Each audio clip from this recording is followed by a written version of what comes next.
Hala mga day, mainit nga ang panahon ngayon at wala mong tsansya ata na uulan. So katapos ko na lang nga dito sa trabaho ko at ito na nga mamaya-maya lang ay bigla na lang ang umulan, hindi inasahan. Nako guys, grabe naman ang ulan dito sa amin. Basang-basa talaga ang lupa at sobrang dulas dito kapag umuulan. So yan, bagong gising lang nga pala ang inyong ate girl. Kaya naman pala ngayon lang siya nakapag-vlog at abay naabutan pa siya lang ulan.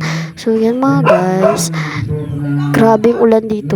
Mamaya-maya nga isusundo kami ng IDEX. So buwan ko na videoan kasi nga 10% na lang din ang aking cellphone dito. Kaya hindi na yun ako makapag-vlog pa doon sa bukid. So next time na lang ulit mga ka-guys.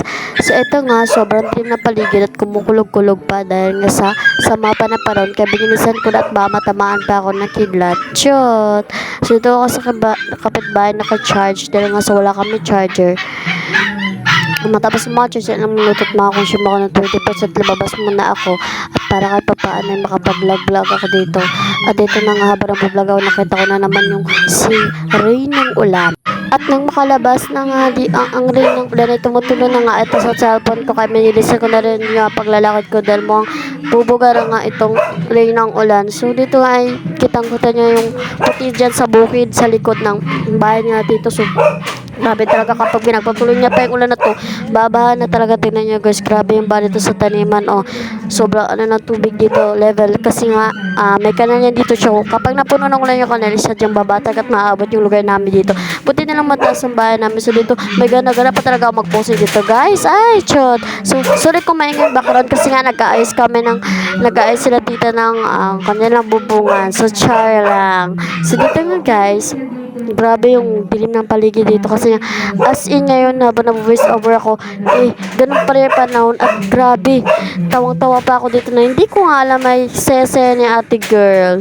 Basta dami talagang alam. So marami na talaga nahalaglag ng nyug for today's video. Sabi rin nga talaga ang babae dito kapag nagpatuloy nga rin ang ulan dito. So abot talaga to dahil malapit talaga to siya sa kanal. So yun mga guys, kapag tagal dito kami kumukuha na buko, hindi kaya gumagawa kami na salad.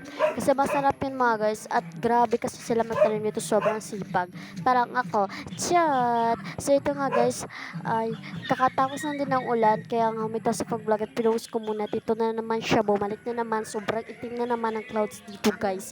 Kaya tumakas muna ako sa bahay para makapag-vlog saglit kahit na ang mission ko ay sasain na sana.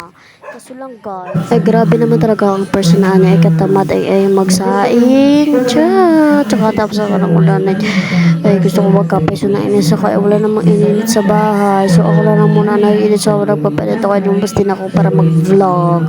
Yan ang mga inita, may tamaan na kaposing niya. Uy. So bye-bye na muna mga guys. At don't forget to follow, subscribe. Thank you!